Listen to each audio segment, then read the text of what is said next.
গাড়িতে করে পাড়ায় পাড়ায় ঘুরে সোফা বিক্রি করতে গিয়ে নাবালিকার যৌন হেনস্থার অভিযোগে পুলিশের হাতে আটক হলো দুজন ফেরিওয়ালা। এই ঘটনাকে ঘিরে রীতিমতো ধুমধুমার কাণ্ড ঘটে যায় পশ্চিম মেদিনীপুর জেলার খড়ার পৌরসভা 2 নম্বর ওয়ার্ড এলাকায়। জানা গেছে দুজন ফেরিওয়ালা ছোট একটি পিকআপ ভ্যানে করে কয়েকটি সোফা নিয়ে বিভিন্ন পাড়ায় বিক্রি করার চেষ্টা করছিলেন। সেই রকমই খড়ার পৌরসভার 2 নম্বর ওয়ার্ডেও গিয়েছিলেন ওই দুই ফেরিওয়ালা। একটি বাড়িতে ঢুকে তারা দেখেন বাড়িতে এক নাবালিকা কন্যা ছাড়া আর কেউ নেই। সেই সুযোগে নাবালিকার মুখ চেপে ধরে তার যৌন নির্যাতনের চেষ্টা করে। নাবালিকা কোনো রকমে হাত সরিয়ে জোরে চিৎকার করতেই ওই দুই ফেরিওয়ালা ভয়ে ছুটে পালিয়ে যায়। এরপরই পাড়া প্রতিবেশীরা এই ঘটনা সম্পর্কে অবগত হতেই অভিযুক্ত দুই ফেরিওয়ালার খোঁজ শুরু করে এবং এক জায়গায় গাড়িটিকে দেখতে পেয়ে সেটাকে আটকে রেখে পুলিশকে খবর দেওয়া হয়।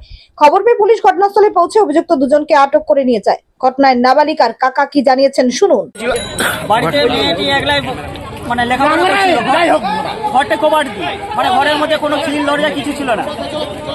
তখন হঠাৎ করে ওই লোক মানে ছেলে ফেরিওয়ালা বাড়িতে ঢোকে জিজ্ঞাসা করে যে তোমার মা বাবা কোথায়। তখন মেয়ে বলে যে আমার মা বাবা হাটে গেছে। বলে তোমার বাবার বন্ধু হই, আমার বাড়ি ক্ষীরপাই, আর তোমার বাবার ফোন নাম্বার দাও। বলে ফোন নাম্বার নেই মেয়ের কাছ থেকে। নেওয়ার পরে মেয়েকে খাটের কাছে নিয়ে যেয়ে মুখটাকে চিপে ধরে বা হাতগুলো পেছন করে রাখে। তখন বাচ্চা মেয়েটি কি করছে, কোনোরকম করে নিজের ভরসায় হাতকে ছাড়িয়ে দিয়ে চিৎকার করে। চিৎকার করতে তখন ওরা পালিয়ে যায় কামড় দেওয়ার পরে মেয়েটা এই ছেলেটি পালিয়ে যায়। এবার ছেলেটি পালিয়ে যাওয়ার পরে এবার আমরা বাড়িতে আসি। বাড়িতে আসার পর মেয়েটি বলার পর আমরা তন্ন করে খুঁজি, কোথাও খুঁজে পাই না। তখন আমরা ফাঁড়িতে আসি, ফাঁড়িতে এসে জানাই। এই অফিসাররা ওনারাই খুঁজে নিয়েছে। আপনি কি হন? মেয়ের কাকা। এই জন্যই কি ফাঁড়িতে সবাই এসছেন? ফাঁড়িতে আসছে। এখন কি তাদেরকে নিয়ে যাওয়া হয়েছে? হ্যাঁ, ফাঁড়ি থেকে ওরা থানায় নিয়ে গেছে। খড়ার পৌর এলাকায় এই ঘটনায় যথেষ্ট আতঙ্ক ছড়িয়েছে। এলাকার মানুষরাই বলছেন এই ঘটনা থেকে শিক্ষা নেওয়া উচিত। ফেরিওয়ালা হোক বা অপরিচিত কোনো ব্যক্তি, কখনোই কাউকে হঠাৎ করে বাড়িতে প্রবেশ করতে দেওয়া উচিত নয়, না হলে যে কোনো মুহূর্তে বিপদ ঘটে যেতে পারে। ঘটনা ঘটেছিল বলতে আমি ও যে মেয়েটার বাবা, ওই মেয়েটার বাবা আমাকে ফোন করে। ফোন করতে আমি ওদের বাড়িতে যাই। ওদের বাড়িতে যাওয়ার পর মেয়েটার মা বাবা সবাই আমাকে বলে যে এরকম একটা প্রবলেম হয়েছে, একটা বাইরের সোফাওয়ালা ছেলে সে এসে আমার মেয়ের টর্চার করে। হেনকালে এবারে আমরা তখন দুটো ছেলে মিলিয়ে আমরা গাড়িটাকে তল্লাশি করার জন্য চারদিকে ছুটি।